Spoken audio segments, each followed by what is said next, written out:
हरि ओम श्री गणेशाय नमः। नारायणं नमस्कृत्य नरं चैव नरोत्तमं देवीं सरस्वतीं व्यासं ततो जयमुदीरये। कथा प्रेमी सज्जनों, आज विजयादशमी का दिन है और हमारे मन में भगवत प्रेरणा से विचार आया है कि बाल विद्वानों के हितार्थ गीता का भी आज के ही दिन शुभारंभ किया जाए। इससे बाल विद्वानों का बहुत हित होगा और जो गीता के प्रेमी हैं उन सबको भी बड़ी प्रसन्नता होगी ये सुन करके। इसलिए आप लोग प्रसन्न रहिए और हमारे इस कथा में जो है ध्यान रखिए। धृतराष्ट्र उवाच धर्मक्षेत्रे कुरुक्षेत्रे समवेतायुजुत्सवः मामकाः पांडवाश्चैव किमकुर्वत संजय। संजय जिनको की दूरदृष्टि संबंधी सिद्धि प्राप्त है व्यास जी की कृपा से, तो धृतराष्ट्र जी महाराज राजभवन में बैठे हुए संजय से पूछते हैं कि और बताओ संजय, आगे हमारे पुत्रों ने और पांडु पुत्रों ने महाभारत के मैदान में, युद्ध के मैदान में क्या किया, सो तुम कहो। हालांकि धृतराष्ट्र नेत्रों से अवश्य अंधे हैं, लेकिन उनको प्रज्ञा चक्षुर बोधित आजमीढ़ कहा गया। अजमेर के कुल में वो उत्पन्न हुए हैं और प्रज्ञा चक्षु जितना हम आँखों से नहीं देख सकते उससे भी कहीं बहुत कुछ ज़्यादा बिना आँखों के वो देख लेते हैं, क्योंकि प्रज्ञा चक्षु उनको सब पता है कि महाभारत युद्ध जो प्रारंभ हुआ है इसका परिणाम क्या होगा, क्योंकि उनको मालूम है पांडवों का पक्ष भगवान कृष्ण ले चुके हैं और सारे ब्राह्मण वर्ग यानी बुद्धिजीवी वर्ग भी उन पांडवों के पक्ष में ही है।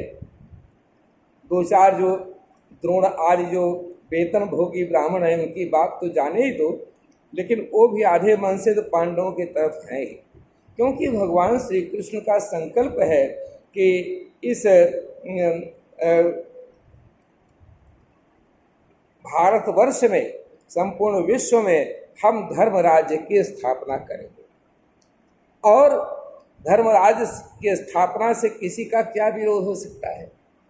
लेकिन धृतराष्ट्र जिनके बुजुर्गों ने उनका नाम बहुत सोच समझ के रखा कि सारे राष्ट्र का हित चिंतन करेगा, लेकिन आगे काम बिगड़ गया, संगति का असर हुआ और शकुनी आदि के चलते उनकी बुद्धि धीरे धीरे बिगड़ती चली गई। और राष्ट्र का मतलब उनको सिर्फ अपने पुत्र जो संपत्ति है, जो 100 पुत्रों का अगुआ दुर्योधन है, उसी का हित उनको राष्ट्र का हित लगने लगा। जैसे कूप मंडूक को कुआं में जो मेढक है, सारी दुनिया उसको कुएं के अंदर ही दिखती है, बाहर से क्या मतलब है, हमको दूसरों से क्या। हमारा राष्ट्र तो हमारे पुत्रों का संवर्धन ही है, हमारे बाद हमारे पुत्र राजा बने। और यहाँ पर कुरु वंश है, कौरव है, कर्म में कमी नहीं है, लेकिन हमारे कर्म धर्मयुक्त हैं कि धर्म से विपरीत चल रहे हैं, इस पर विचार नहीं कर रहा है। हमारे कर्म अधर्म की चाशनी में डुबोए गए हैं कि धर्म की चाशनी में डुबोए गए हैं, इनका उससे कोई मतलब नहीं।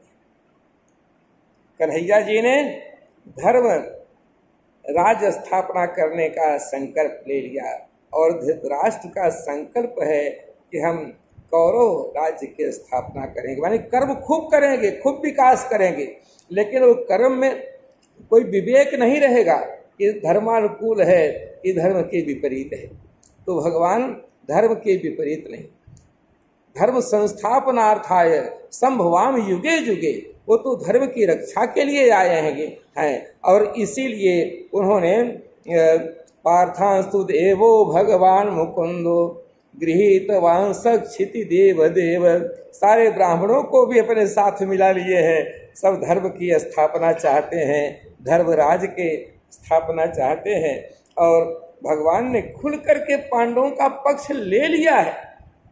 धृतराष्ट्र को पता है कि हमारे पुत्रों को कुछ मिलने वाला नहीं है, लेकिन फिर भी कुछ उनकी भलाई सोचता है कि राम जाने कुछ चमत्कार हो ही जाए, क्योंकि सूझ जुआरे ही आपन दाऊं, ऐसा सोच के संजय से कुछ अपने पुत्रों की बढ़ोतरी सुनना चाहते हैं कि धर्म क्षेत्रे कुरुक्षेत्रे समवेतायुत्सव है माम का पांडवश्चैव किम कुर्वत संजय।